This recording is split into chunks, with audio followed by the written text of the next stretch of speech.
said, welcome back to the channel.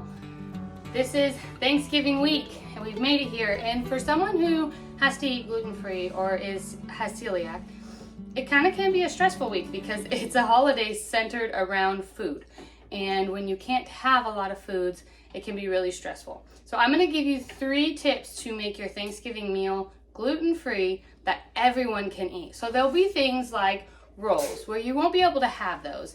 And if you jump over to the blog and I share my gluten-free all-purpose whole grain bread dough, I typically make that into a loaf of bread, but you can go ahead and quarter them out into smaller pieces and make a dinner roll out of them. That's the beauty of that bread dough, is that you can do so many things with it. So if you are someone who always has to miss out on the bread, try making the whole grain bread dough and making them into dinner rolls. You will be really satisfied and very happy that you did that. So that is not a tip, that's just kind of a bonus tip. But let's get started on how to make your whole meal gluten-free so that everyone can enjoy it. Nobody will know it's gluten-free and you don't have to stress this Thanksgiving. Okay, so let's start with the main course, the turkey. Most traditionally people stuff their turkey with stuffing, hence the name stuffing. Obviously, if you have to eat gluten-free, that's not an option. So what do? Well, if you are in charge of the turkey, or even if you're not, I would recommend that you just ask somebody, whoever is in charge of the turkey, if you can do it this way. Get yourself a whole bunch of veggies. Get some onion, celery, carrots, apples, oranges, and slice them up and stuff your turkey with these. I promise you, you will have such incredible flavor in it, and it's gluten-free. So you don't have to worry about not touching the turkey that touched the stuffing and all of that. And I don't know if, you may not even risk it and not try it at all. This is a very simple way to make the turkey gluten-free that everyone can enjoy it, and it's still just as delicious. Now, what do you do for those family members who still love the stuffing? My family members it wasn't a huge transition because not everybody really loved the stuffing side of things, but the ones that did, we just went ahead and made stuffing and put it in a crock pot. They still got their stuffing, it just wasn't in the turkey. Now, there are probably gluten-free stuffing recipes out there. I don't have one. I've actually never really had stuffing because it was never an option for me since I was diagnosed so young that it just never has appealed to me. So we've always done it this way for the turkey and did a separate stuffing in a crock pot for everybody else that wants to have stuffing. So if you are concerned about what do we do with that turkey and the stuffing, this is a fantastic option to do. You can also be able to baste it with water and a bunch of this brine as well. So that is a great option for that. Okay, and my tip number 3, get yourself a good gluten-free all-purpose flour. Use that for the gravy. There is no reason why you can't use a gluten-free flour in a gravy, or even cornstarch. If you don't have a gluten-free flour, if you do have cornstarch, use that in the gravy. You cannot tell the difference. If you make all of the gravy gluten-free with a gluten-free flour, nobody will know, and you can have it. You don't have to make 2 separate gravies and save the juice from the turkey to make that gravy and make that gravy. Just make one gravy with one gluten-free flour.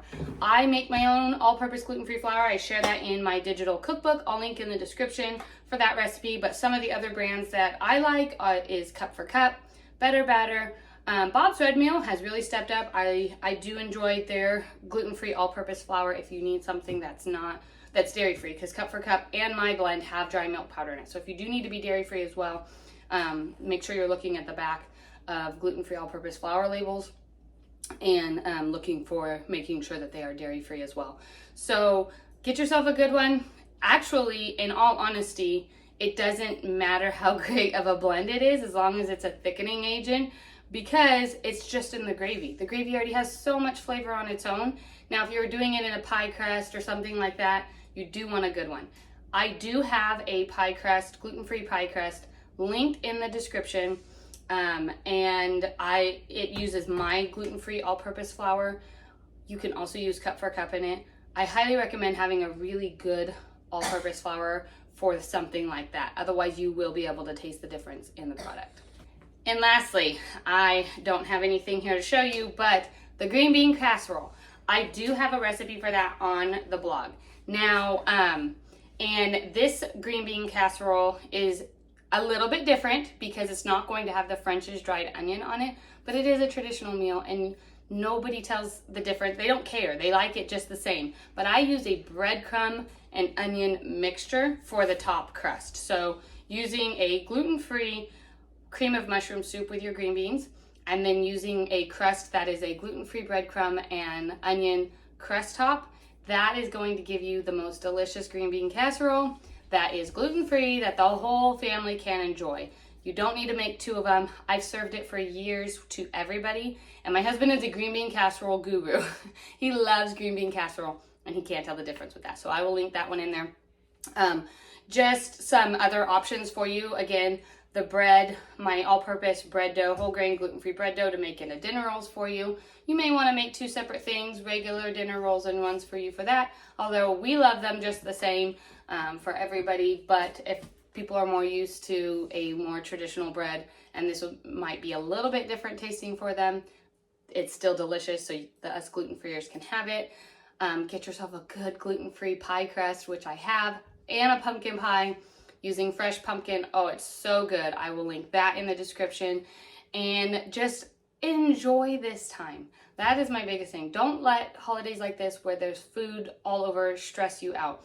I've read so many different blogs and different things of people that say, oh, it's just such a stressful time for me because my mother-in-law doesn't understand, or my family doesn't support me. Maybe they weren't diagnosed with celiac. Don't let that happen to you. Host Thanksgiving yourself. You can do it, and you can make it gluten-free and nobody would even know, and you can enjoy the meal just the same as them.